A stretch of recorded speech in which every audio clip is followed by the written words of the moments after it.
Good day to you, America and the world. Chancellor George Osborne of the United Kingdom announced that the euro has just 6 weeks. He's given them, he said, 6 weeks that we need to solve our financial crisis facing all the EU members and the euro. You know, riots have broken out from England to Greece over the financial nightmare that is gripping Europe. The European governments, like the U.S., has failed to get a grip on the massive debt problem. World markets, you know, they remain, if you watch the market any day, it's incredibly dangerously volatile. I mean, it's up and down, more losing than gaining. Britain's leading firms, they're looking at a 78 billion euro wipeout of their assets this last week.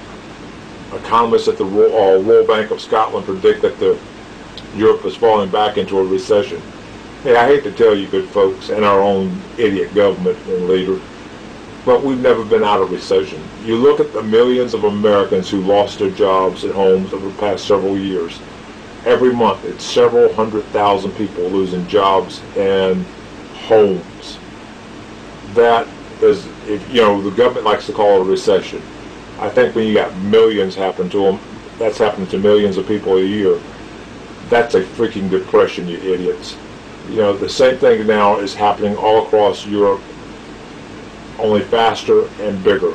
It's only a matter of time before the number of countries in Europe have their economies collapse completely, and then we have these incredibly violent riots all across Europe.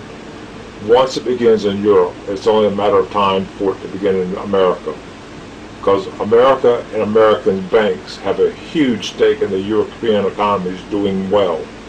If they collapse, it's going to have a ripple effect and come right back over here and cause the same kind of nightmare here. Inflation is beginning to climb in Europe and America. Our governments overseas and here keep pumping money.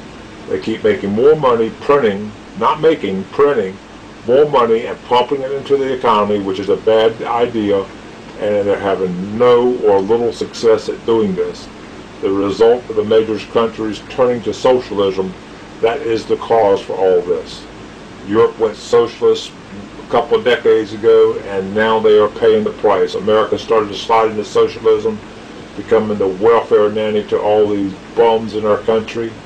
You know, now for the most part, the welfare countries in the western states, in the western part of the world, we're paying the price for it. We're going to pay dearly for it, trust me. The governments believe that they could tax and spend without any adverse impact over the past couple of decades.